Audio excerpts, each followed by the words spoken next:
The station floated in the middle of nowhere. That was the point. Neutral space. No star close enough to claim it. No planet beneath it. Just cold black emptiness in every direction, and a single massive structure hanging in the dark like a lantern left behind by someone who forgot to come back. The Celestial Conclave Station had been built 400 years ago by the Vilthari, the oldest of the elder races. It had hosted 312 summits. Every one of them had ended the same way, with the weaker party signing whatever the council put in front of them. The humans arrived on time. That alone surprised the council delegates. Most species kept them waiting as a show of dignity. Humans apparently did not play that game. Their shuttle docked at exactly the agreed hour, and their delegation walked into the grand hall without ceremony, without a fanfare, without even a particularly impressive entrance. 7 people in dark coats, no visible weapons, no elaborate alien-facing clothing designed to impress. Just 7 humans, walking in like they had somewhere else to be. Ambassador General Sci-Fi led them. She was not a large woman. She was not the kind of person who filled a room when she walked in, not the way some leaders did, not with noise or energy or dramatic presence.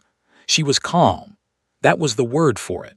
Calm the way deep water is calm, still on the surface, impossible to measure from above. She sat down at the long curved table, folded her hands, and looked at the 11 alien delegates across from her without blinking too much. The hall was extraordinary. The ceiling was so high it disappeared into shadow. Light came from long strips along the walls, a color slightly off from anything humans found natural, giving everything a faint purple-white glow. The air was filtered to suit 11 different species, which made it smell like nothing at all, clean in an artificial way, like the inside of a medical bay. Around the table sat creatures of every imaginable shape. The Vilthari elder Sarathine had 4 arms and 8 small eyes arranged in a half-circle across a wide, flat face. The Kethvon representative was tall and thin, with joints that bent the wrong way. Others were strangers still. They all looked at the humans with the same expression. It was not respect. It was not hostility, exactly. It was the look of something much simpler and much colder than either of those things. It was the look of people who have already decided the outcome and are only present to record it. Sarathine opened the session. His translator Chip rendered his words in smooth, flat English. The council had prepared well. He welcomed the Terran delegation. He acknowledged humanity's growth over the past 2 centuries. He used words like remarkable and unprecedented and spirited, words that sounded like compliments but were arranged in a way that meant something closer to troubling and disruptive, and in need of correction.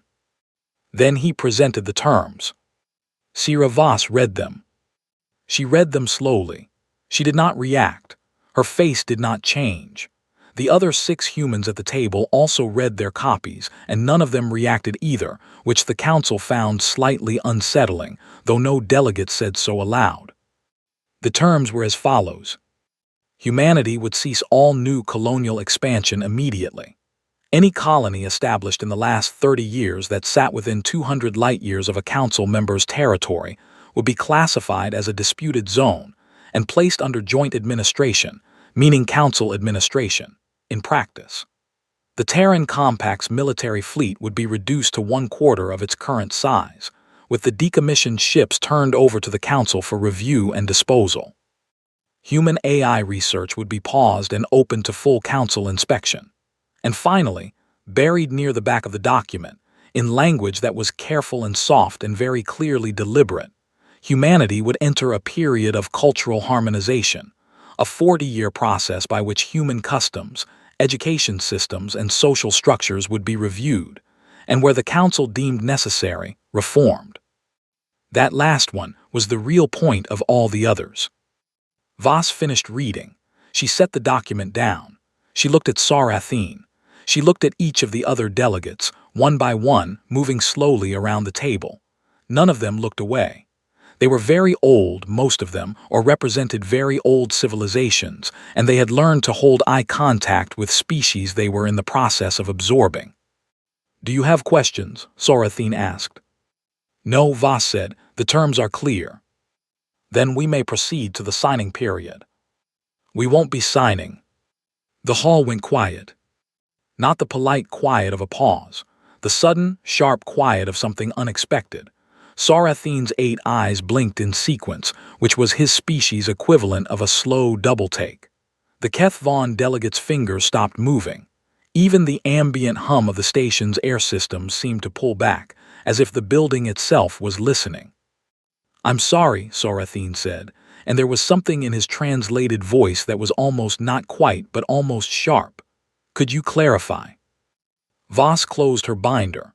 She did it neatly, pressing the cover down flat, making sure the edges lined up. Then she pushed her chair back and stood up.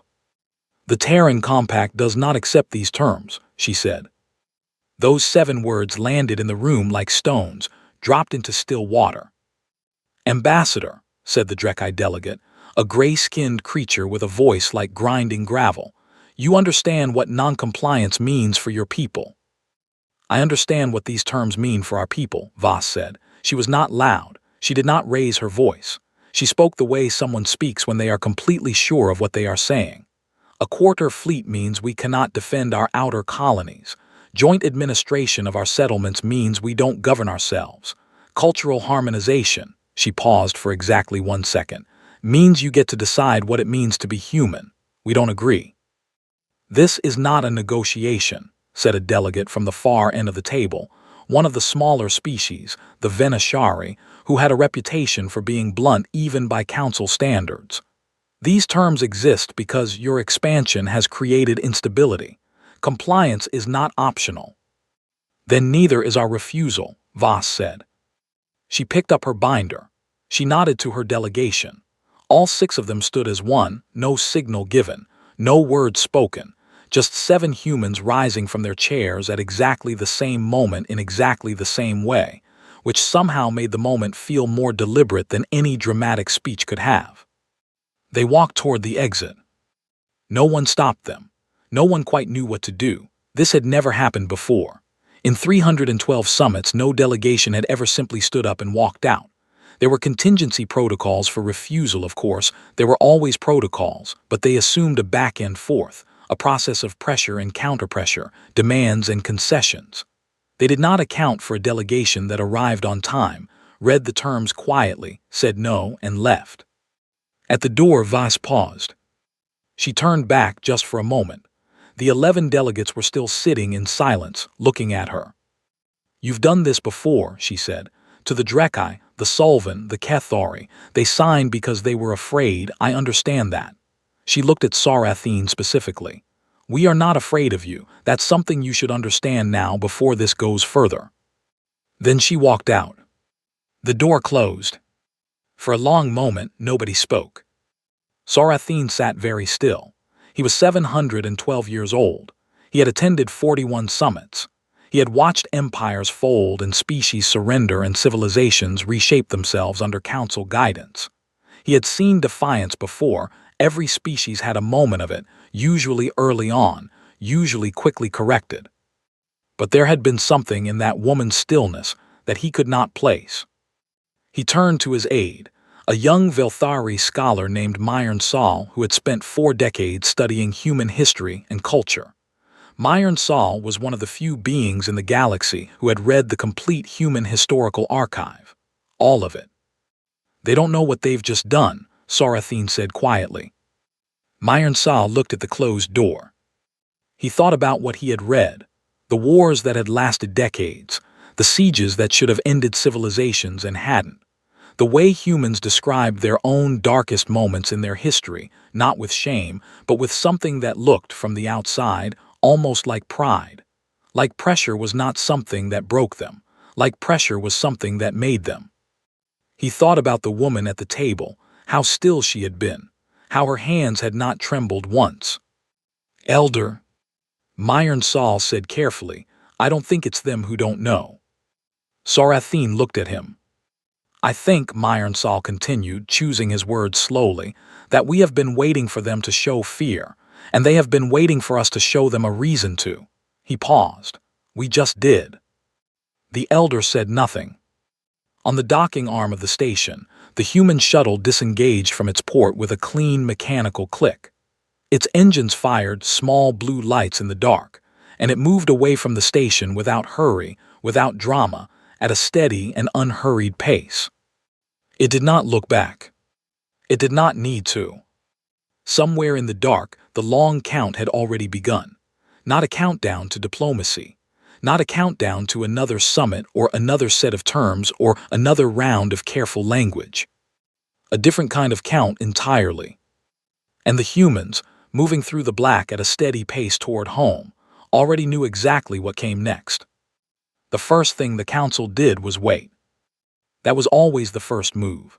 Patience was something the elder races had in abundance. They had watched civilizations rise and fall over centuries.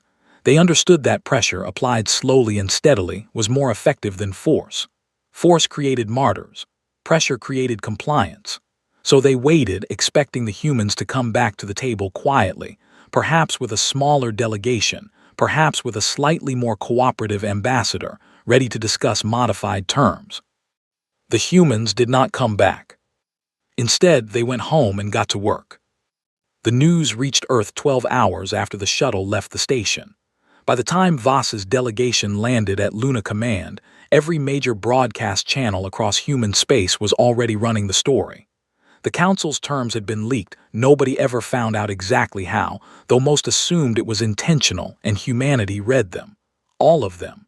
The colonial reduction, the fleet cuts, the joint administration clauses, and cultural harmonization. That last part was the one that did it. People could argue about fleet numbers. Politicians could debate colonial boundaries. But cultural harmonization, the idea that an alien council had the right to sit down with human children and decide which parts of being human were acceptable, that was not a policy disagreement. That was something older and simpler and far more combustible. Every human who read it felt it in their chest before they thought about it in their head. The reaction was not panic. That surprised the Council's observers, who had predicted protests, internal division, political paralysis. Instead, what happened across human space in the following days was something much quieter and much more dangerous. People started moving. On Earth, in the orbital shipyards above the Pacific, a shift supervisor named Darrow Ellis got a call at 3 in the morning from 47 engineers who were not scheduled to work that day. They wanted to come in. He told them yes. By morning, the yard was running at twice its normal capacity. By the end of the week, 4 other yards had reported the same thing, workers showing up unscheduled, not asking for overtime, not filing paperwork, just showing up. On Mars, the Hellas Basin Manufacturing Complex, the largest in the solar system, began switching over its secondary production lines. They had been making civilian transport frames. Now they were making warship hulls. The order had come from the Compact Defense Council, but the workers had already begun the transition before the official notice arrived. They had read the same news as everyone else. In the outer colonies, the scattered worlds and stations that the Council had labeled disputed zones in their terms, something remarkable happened. 3 colonies that had been in a legal trade dispute for 11 years settled it in a single meeting that lasted 4 hours. 2 station governments that shared an asteroid belt and had argued over mining rights for 2 decades signed a joint defense agreement by the end of the month. A colony on Kepler 9 that had been threatening to secede from the Compact for 3 years voted unanimously to reaffiliate. The Council's intelligence network watched all of this and filed careful reports.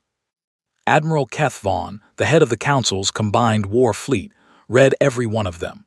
He was a careful being, methodical, experienced, not given to emotional reactions. He had overseen 4 military interventions in his career and managed all of them cleanly. He read the reports from human space with the same flat attention he brought to everything. Then he read them again. The numbers were not supposed to add up this way.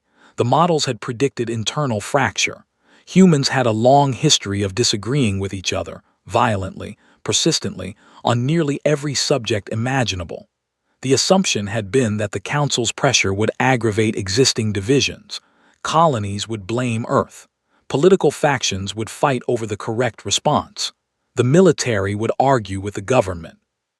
The thing would fall apart from the inside before it ever became an external problem. The models were wrong. A new destroyer-class ship took 11 days to complete at the Callisto yards. 11 days. The same hull under normal peacetime conditions took 4 months. The workers were not cutting corners, the ships were passing every inspection. They were simply not stopping. 3 shifts that blurred into each other. People eating at their stations. People sleeping in the break rooms and coming back. There was no mandate forcing them. There was no penalty for going home. They simply did not go home. Keth Vaughn flagged the shipyard report and sent it to the council with a note attached. The note said, in the careful formal language of council correspondence, that the initial assessment of human response capacity may require revision. What he meant, stripped of the formal language, was, we may have made a mistake. The sanctions came next. The council closed 3 major trade corridors used by human shipping. Rare materials that Earth imported from council-adjacent space were cut off overnight. The economic models predicted serious shortages within 8 months: food processing chemicals, medical manufacturing compounds, electronics components. Enough pressure to bring a mid-tier civilization to the table within a year. Humanity's response was to find other suppliers. It should not have been possible that fast. Supply chains do not rebuild overnight. Trade relationships take years to develop. But humans had colonial outposts in directions the council had not fully mapped, connections with smaller independent species that sat outside council jurisdiction, and an apparently bottomless capacity for improvisation when the alternative was losing. Within 6 weeks, 3 new trade routes were operating. They were slower and more expensive than the old ones. Nobody seemed to care. The Sullivan ambassador, whose own species had signed council terms 60 years ago and still quietly regretted it, sent a private message to the Terran Compact through an unofficial channel. The message was short. It said only, "They are watching your R&D stations. Move what matters." The humans had already moved it. That was the thing Keth Vaughn kept returning to, going over the reports late in the station's artificial night. Humans kept doing things before they were supposed to know they needed to do them, not because they had better intelligence. The Council's intelligence network was vastly superior, but because humans seemed to operate on a kind of collective instinct when they felt threatened. They did not wait for orders. They did not wait for official confirmation. They read the situation and they moved. The new propulsion research, the project that the Council's surveillance had been monitoring for years as an interesting theoretical exercise, was suddenly no longer theoretical. A test drive had been conducted at a station near Wolf 359. The data was encrypted, but the energy signature was not. Keth Vaughn's analysts estimated the drive, if functional, would increase human fleet speed by 30%. That number had not been in any model. He called an emergency review session. The session lasted 9 hours. At the end of it, Keth Vaughn stood at the head of the table and looked at his staff and said something that had never been said in that room before. "We need to revise our threat classification for the Terran Compact," he said, "upward, significantly." One of his staff officers, a young Drekkai commander who had trained on Council doctrine and believed in it completely, asked what the new classification should be. Keth Vaughn was quiet for a moment. "I don't know yet," he said. "That's what concerns me." Back on Earth, in a long underground complex beneath the Swiss Alps that had been repurposed 3 times across 3 centuries, once as a particle physics lab, once as a government archive, once as a wartime command center, Sira Voss sat at a plain table with a cup of tea and a stack of production reports. The room was not glamorous. The lighting was ordinary. There was a window, but it showed only rock wall. The complex was deep underground. She read the reports the way she had read the Council's terms, slowly, carefully, without letting her face do anything. When she finished, she set them down. Across the table, the Compact's defense secretary, a heavy-set man named Okafor who had spent 30 years in military logistics, looked at her and asked the obvious question. "Are we ready for what comes next?" Voss picked up her tea. "No," she said, "but we will be. And they don't know when we will be, which is the same thing as being ready." HFY nodded slowly. Outside the complex, somewhere above the rock and the soil and the clouds, the stars were where they had always been, cold and distant and full of things that had decided, long ago, that humanity was a problem to be managed. They were finding out, slowly and at great cost to their certainty, that they had read the situation wrong. Humanity was not a problem to be managed. It was a problem that managed itself. And it was just getting started. The decision was not made by the whole council. That was the detail that history would remember later, the uncomfortable, inconvenient detail that some of the elder delegates had argued against it, that the vote had not been unanimous, that 2 members had abstained, and 1 had walked out of the session entirely. History would remember it because it mattered, because it meant that what happened next was not the cold, calculated move of a unified ancient power. It was the impatient decision of frightened people who had been watching humanity build and build and build for 9 months, and had decided they needed to make it stop before they no longer could. The target was Kepler-7. It was chosen carefully in the way that revealed everything about how the council thought. Kepler-7 was a farming colony. Population, 62,000. Mostly agricultural workers, some light manufacturing, a small orbital station that served as a trade waypoint. It had a single defense installation, a dozen automated rail guns, and a garrison of 400 soldiers. Not a military target, not a strategic asset, not a place that would matter in any real military sense. That was precisely why they chose it. The message was the point, not the damage. A surgical demonstration. A reminder that the council's reach extended to every corner of human space, that no colony was too remote, that compliance was not optional. They had done this before. When the Sullivan had refused their terms 40 years ago, a single strike on a Sullivan industrial station had ended the standoff within a month. The Sullivan had come to the table, signed, and never openly resisted again. The council expected the same from humans. The strike took 11 minutes. 3 council warships dropped out of faster-than-light travel at the edge of the Kepler-7 system, neutralized the defense installation in the first pass, and then, following their orders with precise, professional efficiency, fired on the main population center of the colony's largest settlement. 14,206 people died. Most of them were asleep. It was the middle of the local night. The ships were gone before any response force could reach the system.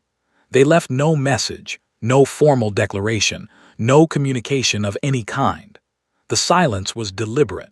The council wanted humanity to draw its own conclusions, to understand that this was a consequence and not a war, to feel the gap between what they were and what the council was.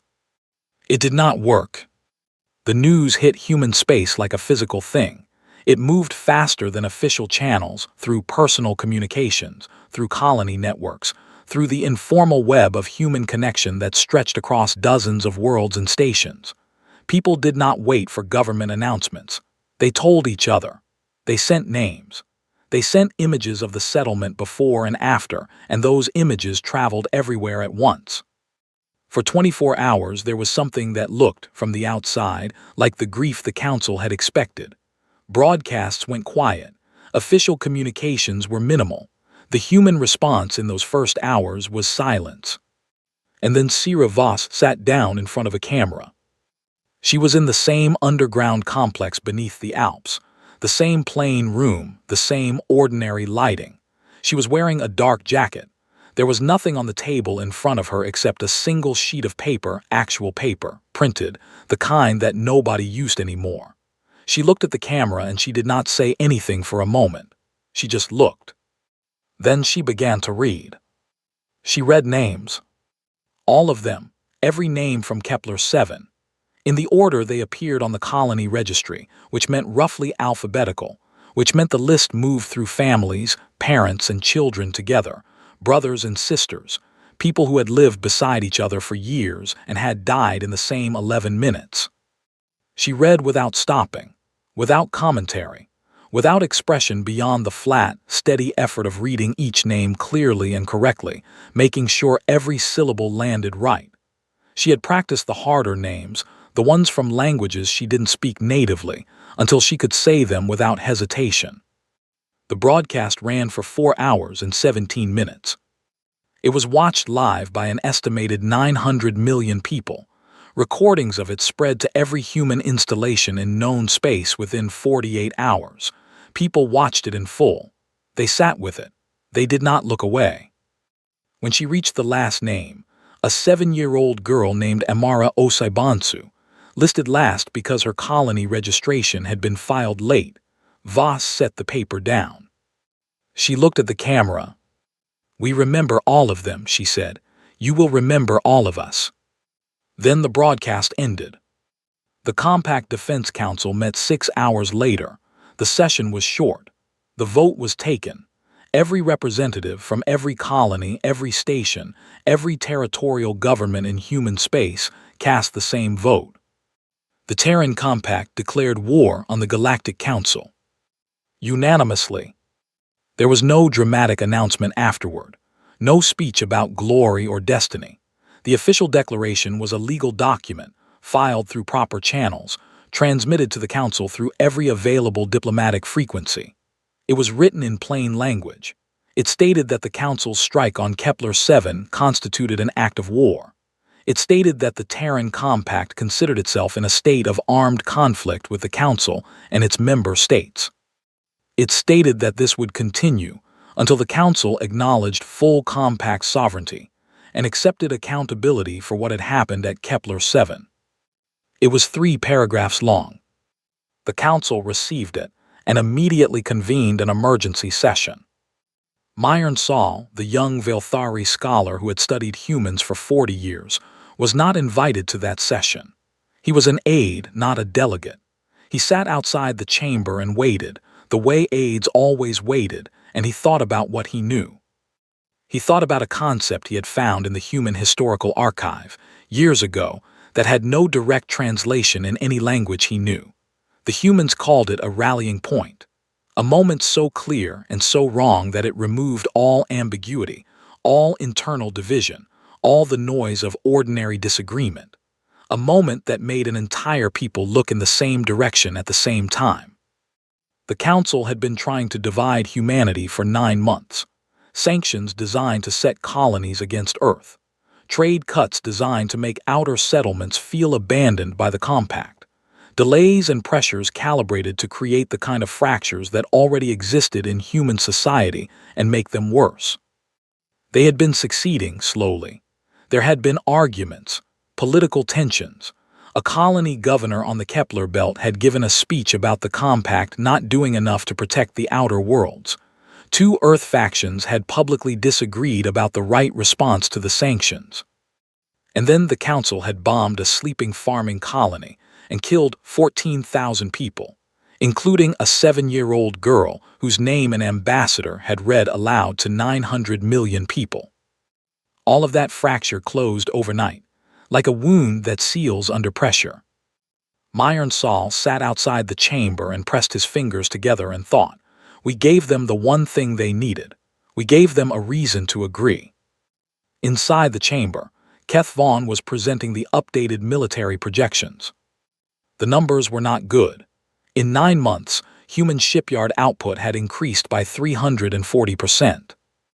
Their active fleet had grown from a significant regional force into something that did not have a comfortable category in Council's strategic doctrine. The new drive systems were confirmed operational on at least 40 vessels. Human colonial defense forces had been reorganized and integrated under a single command structure, which meant they now functioned as a unified military rather than a collection of territorial garrisons. And then there was the morale problem. Keth Vaughn did not use that word exactly. He said cohesion factor and motivational variables, but what he meant was simple. A human military fighting to avenge 14,000 dead civilians, with the names of those civilians read aloud to the entire species, was not the same military they had been modeling against. The numbers on paper were one thing. What those numbers would do under the weight of that kind of anger, organized and directed and backed by an entire civilization that had unified around a single moment of absolute clarity. That was something the models could not fully calculate. "Can we win this?" asked one of the delegates. Keth Vaughn looked at the projection on the wall behind him. The lines and numbers that represented, in the dry language of strategic analysis, a civilization that had been given every reason to fight and no reason to stop. He thought about the woman reading names for 4 hours without stopping. "Not quickly," he said, "and perhaps not at all." The room was very quiet. Outside, in the cold dark between stars, human ships were already moving into position. Not with noise, not with threats or declarations beyond the one plain document already filed and transmitted. Just moving, steady and certain, the way the shuttle had moved away from the station 9 months ago. Unhurried, purposeful, absolutely sure of where they were going. War for the elder races was a formal thing. It had rules. Not written rules, not exactly, but understood ones patterns that had developed over thousands of years of conflict between civilizations that had been fighting each other long enough to learn how it was supposed to go. Fleets met at established engagement points. Supply lines followed predictable corridors. Commanders made decisions according to doctrine that had been refined over generations. There was a shape to war, the same way there was a shape to diplomacy, and the shape was something the elder races understood deeply and completely. Humans did not fight that way. The first major engagement happened 6 weeks after the declaration of war, at the edge of a system called Vela 3, which sat at the boundary between human colonial space and the nearest council member's territory. Keth Vaughn had positioned a significant fleet there, not enough to invade, but enough to establish a blocking position, to prevent human expansion in that direction, and to force any human offensive to work around it. The human fleet arrived, and immediately did something that made no tactical sense. It split, not into 2 groups or 3, but into 11 separate elements of wildly different sizes, which then moved in 11 different directions at speeds that varied so much they seemed to have no coordinated plan at all. Keth Vaughn's tactical staff watched the movement patterns for 4 hours, trying to identify the human strategy. They ran it through 3 different predictive models. Every model gave a different answer, because the movements did not fit the logical framework of any established doctrine. Then the smallest human group, 12 ships, barely worth nodding against his fleet of 200, flew directly at his command formation. Not to attack, to draw attention. Because while every sensor array was tracking those 12 ships, 47 human vessels came out of an uncharted microfold point that Keth Vaughn's charts had listed as impassable and hit his fleet from behind. He lost 30 ships in 9 minutes. He retreated, in good order, efficiently minimizing further losses. The engagement was, by objective measurement, a moderate tactical defeat, not catastrophic, manageable. But that was not what shook his staff. What shook his staff was the debrief afterward, when they tried to reconstruct the human plan and realized there had not been a plan in the traditional sense. There had been a setup and then an improvisation. The humans had probed, read his response in real time, and reacted to what they found. The commander of that human force had not been following a battle plan. She had been making decisions on the fly, based on how Keth Vaughn's fleet moved, and she had been faster at it than his entire tactical staff operating collectively. This happened again at Sigma 9, and at the Drekkai border, and at the engagement the humans called the Battle of the Pale Corridor, which lasted 11 days and involved 17 separate skirmishes, none of which followed the pattern of the one before it. Keth Vaughn's staff started calling it the adaptation problem. Every time they developed a counter to a human tactic, the humans stopped using that tactic. Not slowly, immediately, as if they were reading council battle manuals over someone's shoulder and writing corrections in the margins. Humans had been at war with each other for their entire recorded history. Thousands of years of fighting themselves, every possible terrain, every possible technology level, every possible scale from single combat to global conflict. They had libraries of it. They had studied it, broken it apart, argued about it, revised it, fought about the revisions. They had more institutional knowledge of warfare than any other species in the galaxy, because no other species had spent so much of its existence doing it. Against other species, Council doctrine worked because the Council had more experience with interstellar warfare than anyone else. Against humans, the experience gap ran the other way, and it ran deep. Then came the broadcasts. It started quietly. A human communications team, not military, just a civilian crew attached to one of the forward fleets, began transmitting on frequencies used by the Council's subject species. Not propaganda exactly, just information. Records of the Conclave Summit. The original terms laid out plainly. The history of other species that had signed similar terms and what had happened to them afterward. Solvan culture, before and after their 40 years of harmonization. The changes that had been made, the things that were gone. The Drekkai received these broadcasts. So did the Solvan.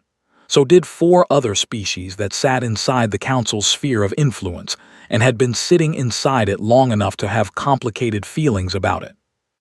Myron Saul had predicted this. He had written a memo about it 18 months before the war began, back when he was still just an aide studying human history in the quiet of an archive. The memo had said, in careful academic language, that humanity's most dangerous quality was not its military capacity or its industrial output. It was the fact that humans talked to everyone. They made contact with every species they encountered. They traded, they argued, they told stories, they asked questions. They treated communication as inherently worthwhile, which meant they had relationships the Council did not know about, an influence that did not appear in any strategic map. Nobody had read the memo carefully enough. The Drekkai were the first to move. Their government did not defect openly, that would have been too dangerous, too direct. But they began to slow-roll their military contributions to the Council fleet. Ships that were supposed to arrive at staging points were delayed for maintenance. Supply shipments were rerouted through longer paths. Small things, individually explainable, collectively unmistakable. Then the Solvan ambassador, the same one who had sent the private message about the R&D stations, gave a public speech on Solvan home territory. He spoke about the terms they had signed 40 years ago. He spoke about cultural harmonization from the inside, from the experience of a species that had lived through it. He was careful. He did not say anything that was technically a violation of the agreements his people had signed. But he said enough. 3 Solvan ships joined the human fleet at the Pale Corridor 3 weeks later, not officially. The Solvan government did not acknowledge it, but the ships were there. Sarathine, watching from the deep Council station where he had retreated as the war expanded, finally called Myron Saul into his chamber. The elder looked older than he had at the summit. Something had changed in his face, not physically, but in the way he held himself, the way his 8 eyes moved when he was looking at something difficult. He had been reading the archive, all of it, the thing his aide had compiled over 40 years of study.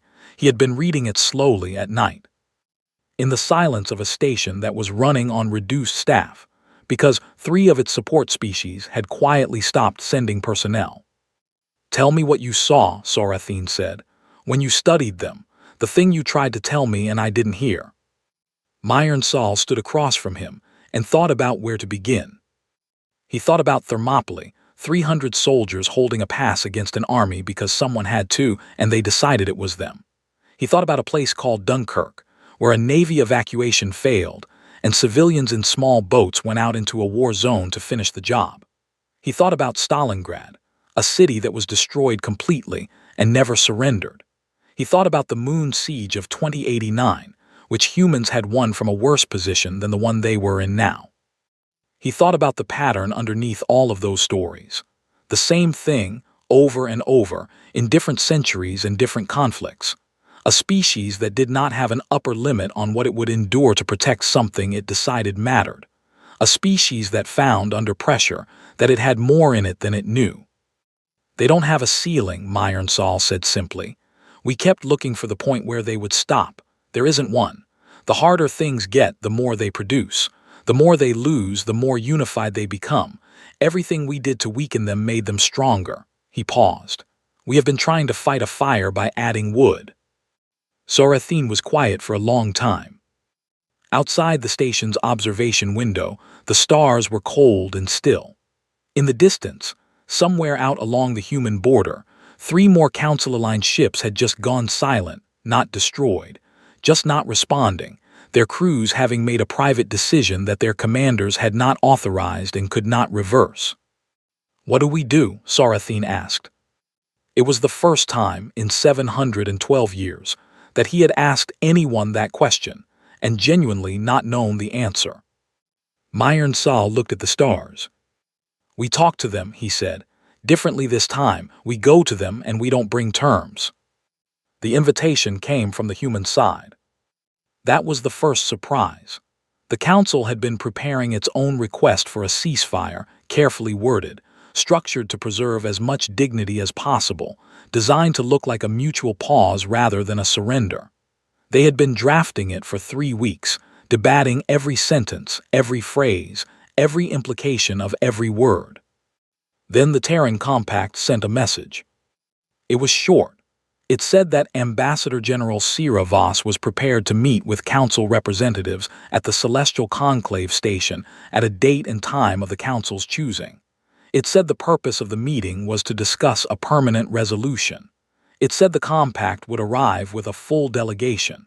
It said there was no precondition for attendance. It was signed by Voss personally, in her own name, the way humans sometimes did when they wanted something to feel less like a government document and more like something a person meant. The Council agreed within 24 hours. The date was set 3 weeks out.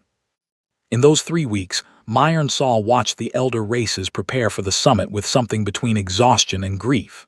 6 of the Council's 11 member states had either defected openly, withdrawn their military contributions, or signed separate ceasefire agreements with the Compact directly. The Council still existed, technically. The structure was still there, but it was a hollowed thing now, and everyone inside it knew it. Keth Vaughn submitted his formal assessment before the summit. It was the most precise document he had ever written, 20 pages of analysis that added up, at its core, to a single conclusion. The war could not be won, not in any time frame that made sense, not at any cost the remaining Council members were willing to pay. Human industrial output had not slowed. Their fleet had not shrunk.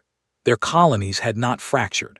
Every month of continued conflict would cost more than the month before. The assessment was accepted without debate. There was nothing to debate. The human delegation arrived on the day, at the agreed time. They came in 3 ships, large ones, military, but with no weapons powered.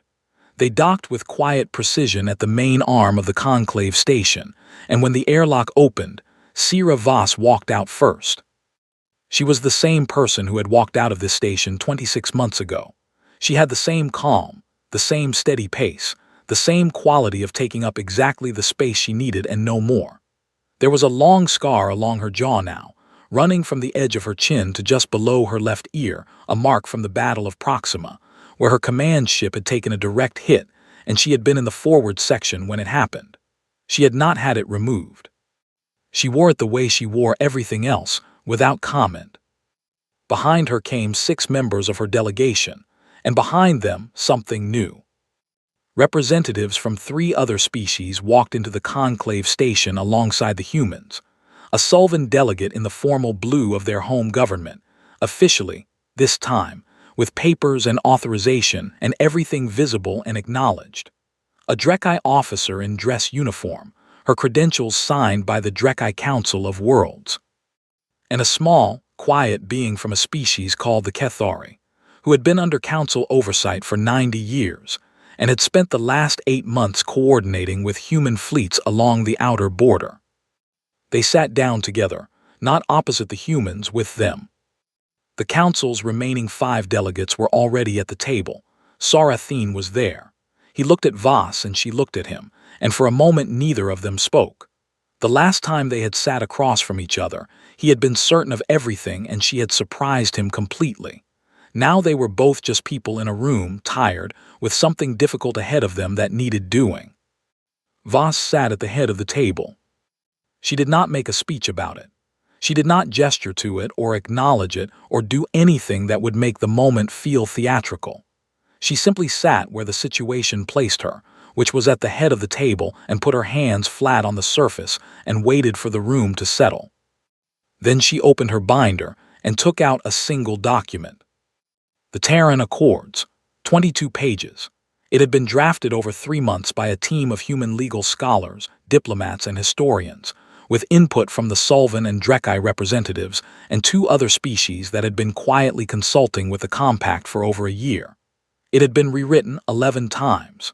It was the most carefully considered document Voss had ever read, and she had read it completely 6 times before this morning.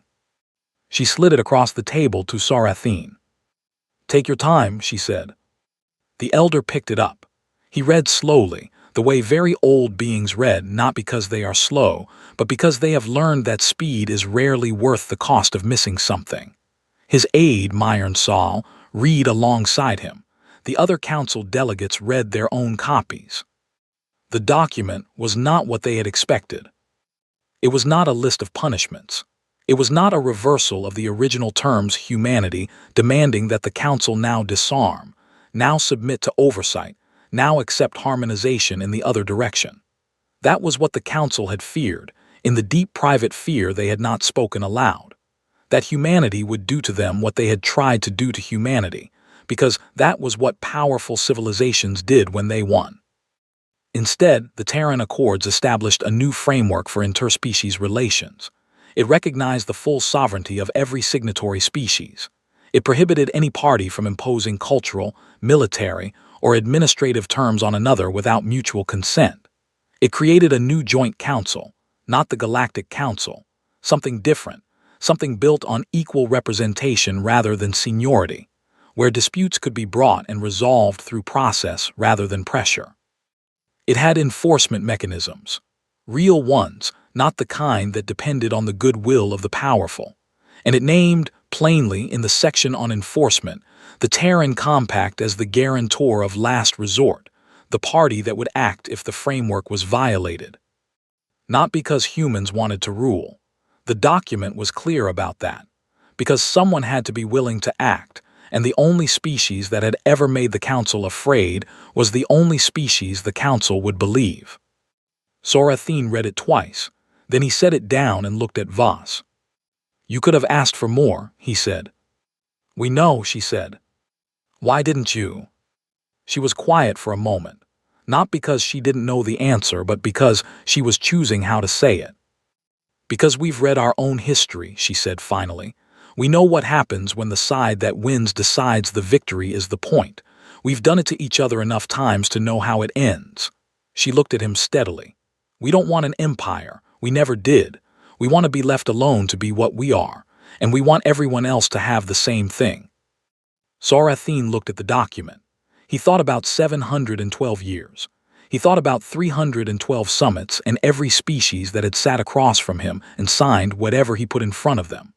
He thought about what he had built, and what it had cost, and what it had ultimately produced, a structure so rigid and so certain of itself that it had not recognized a threat until the threat had already changed the shape of the galaxy. He thought about Myron Saul's memo, sitting unread in a file somewhere, written years before any of this had to happen. He picked up the pen. He signed. The other council delegates signed after him, one by one. The Sulvan delegate signed. The Drekkai officer signed. The Kethori representative signed, slowly and carefully, with the particular attention of someone who has waited 90 years for this specific moment. When it was done, Voss closed the binder and stood up. "There's a reception arranged in the East Wing," she said. "Food from 12 different species. The Sulvan brought something they call festival bread. I'm told it's significant." A pause, very small. "I'd like it if everyone came." Some of them smiled. Some did not know how. All of them stood. Outside the station, arranged at a distance that was respectful but unmistakable, 104 human warships held position in the dark. No weapons active. No aggressive posture. Just present the way a promise is present, something you can feel even when it isn't speaking. They had not fired a shot in 3 weeks. They would not fire one now. The war was over and they were already doing what human fleets did when there was no one left to fight. They were waiting to make sure the peace held. On the station, in the East Wing, the sound of different languages began to fill the room, halting attempts at each other's words, translation chips working overtime, someone laughing at a miscommunication that turned out to be harmless. Myron Saul stood at the edge of the room and watched. He had spent 40 years studying humanity and he had understood them, he thought, fairly well.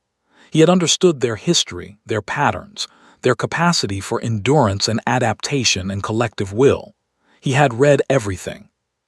But there was one thing that was different to understand from the inside rather than from the archive. One thing that was hard to convey in a memo or a strategic report or 40 years of careful academic study. He watched Voss hand a piece of Sullivan Festival bread to Sarathine, who held it like he wasn't sure what to do with it, and she showed him, and he ate it, and something in the old elder's face shifted very slightly in a direction it had probably not gone in a long time. What Myron Saul had not been able to fully explain, in all his years of study, was this. Humans were frightening when they fought, but they were something else entirely when they decided to stop. They were when they chose to be, relentlessly, almost aggressively kind.